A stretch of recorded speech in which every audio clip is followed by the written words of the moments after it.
بسم اللہ الرحمن الرحیم الصلاۃ والسلام علیکہ یا سیدی یا حبیبی یا رسول اللہ وعلی آلک واصحابک یا حبیب اللہ۔ میں اس وقت وادی عقیق کے کنارے پر موجود ہوں۔ یہ سائٹ جو ہے، اگر آپ حرم شریف سے نکلیں، یہ مسجد ترکی یا ترکیوں کا جو اسٹیشن ہے اسی روڈ سے اگر آپ نکلیں تو سامنے بالکل جو ہے وہ دوار آ جاتا ہے، جس کو دوار اروا کہتے ہیں۔ جب وہ دوار آپ کراس کریں گے تو اس کے پاس ہی وادی عقیق کے کنارے پر یہ غسر موجود ہے جہاں پر میں ابھی موجود ہوں۔ اس غسر کو جو ہے وہ حضرت اروا بن زبیر کے نام سے یاد کیا جاتا ہے۔ یہ ان کا غسر تھا جو وادی عقیق کے جوار میں ہے۔ آپ ایک بہت مشہور تابعی ہیں۔ آپ کے والد کا نام حضرت زبیر بن عوام تھا، جو عشرہ مبشرہ میں شامل ہیں، اور وہ حضرت ابو بکر صدیق کے داماد تھے، یعنی حضرت اسماء بنت ابی بکر صدیق جو حضرت عائشہ صدیقہ رضی اللہ تعالیٰ عنہ سے بڑی تھیں، آپ ان کے شوہر ہیں حضرت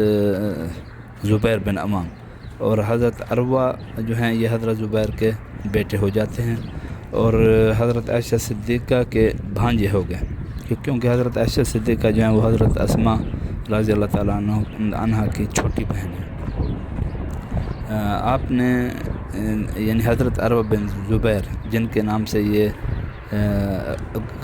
غسر بھی ہے اور یہاں پر ان کا کنواں بھی تھا، تو یہ حضرت اروا کے نام سے مشہور و معروف ہے۔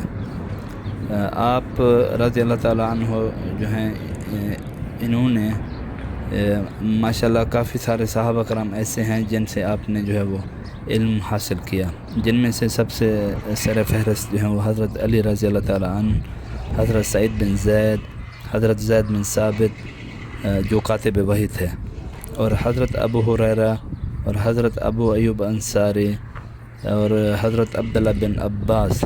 اور اس کے علاوہ حضرت عبداللہ بن عمر رضی اللہ تعالیٰ عنہم۔ ان سب سے آپ نے جو ہے وہ علم کا استفادہ فرمایا الحمدللہ۔ آپ کا مطالعہ ماشاءاللہ اتنا زیادہ تھا کہ بعض صحابہ کرام جو ہے وہ استفسار اور معلومات کے لیے آپ کے پاس تشریف لایا کرتے تھے۔ تو ابتدائی مورخین سے یہ پتہ چلتا ہے کہ آپ رضی اللہ تعالیٰ عنہ کا محل جو ہے یہ اس دور میں سب سے خوبصورت محل ہوا کرتا تھا۔ آپ رضی اللہ تعالیٰ عنہ نے یہ زمین جو ہے آپ نے حضرت عبداللہ بن عباس بن علقمہ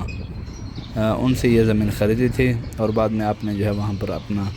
گھر بھی قلعہ ہو گیا، اور جو ہے وہ غسر اگر کہیں،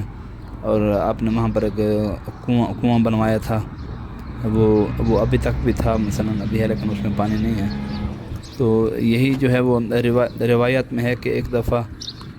آپ رضی اللہ تعالیٰ عنہ نے اپنی خالہ حضرت سیدہ عائشہ صدیقہ رضی اللہ تعالیٰ عنہ کی دعوت کی، تو جب وہ تشریف لائیں اور محل کی شان و شوکت کو دیکھا اور اپنے لیے تیار کھانوں کو کہ اتنا جو ہے وہ بہت سارا انتظام کیا گیا تھا، تو آپ جو ہے وہ سیدہ عائشہ صدیقہ رضی اللہ تعالیٰ عنہ نے جب یہ سارا منظر دیکھا، محل کو بھی دیکھا کہ اتنا خوبصورت بنا ہوا ہے، اور اس طرح کا جاہ جلال، پھر جو ہے وہ جب انہوں نے دیکھا کہ یہ سفرہ جو لگا ہوا ہے، جو انتظام کیے گئے ہیں، اتنے سارے کھانے تیار کیے، تو حضرت عائشہ صدیقہ جو ہے وہ بے اختیار پھر رونے لگ گئے، اور فرمایا کہ ہم نے ایک ایسا زمانہ بھی دیکھا ہے کہ آقا علیہ الصلوۃ والسلام کے دور اقدس میں کھجور اور پانی پر ہم لوگ صرف گزارا کیا کرتے تھے، 3 دن جو ہے وہ کھانے کو کچھ نہیں ملتا تھا،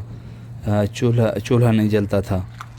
تو آپ نے جب وہ سارا کچھ دیکھا تو آپ کو وہ اپنا پرانا زمانہ پھر یاد آیا، پھر آپ بہت روئیں وہاں پر۔ تو یہ جو ہے آپ کی وفات حضرت اروا بن زبیر کی، پھر آپ نے جب ساری زندگی وہیں پر گزاری تو آپ کی وفات بھی اسی محل میں ہوئی، اور آپ رضی اللہ تعالیٰ عنہ کو اسی محل کے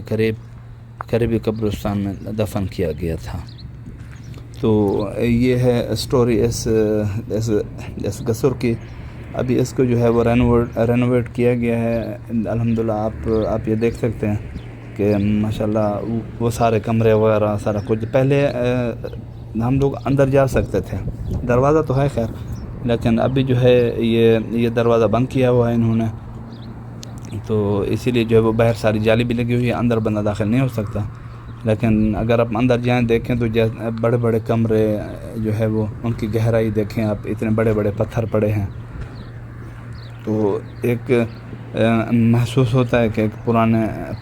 پرانے زمانے کے جو ہے ایک تھوڑا سا منظر جو ہے وہ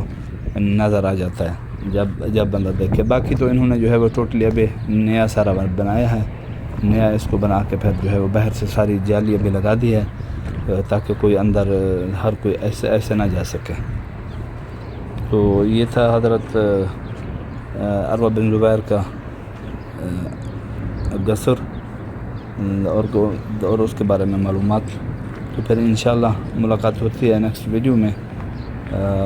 آپ سے گزارش ہے کہ آپ اس چینل کو جو ہے وہ شیئر بھی کریں اور سبسکرائب بھی کریں تاکہ ہر آنے والی ویڈیو جو ہے وہ آپ کو ملتے رہے انشاءاللہ۔ یہ سلسلہ ہمارا انشاءاللہ قائم و دائم رہے گا، اللہ تعالیٰ نے زندگی دی تو انشاءاللہ پھر ملاقات ہوتی ہے۔ اللہ حافظ۔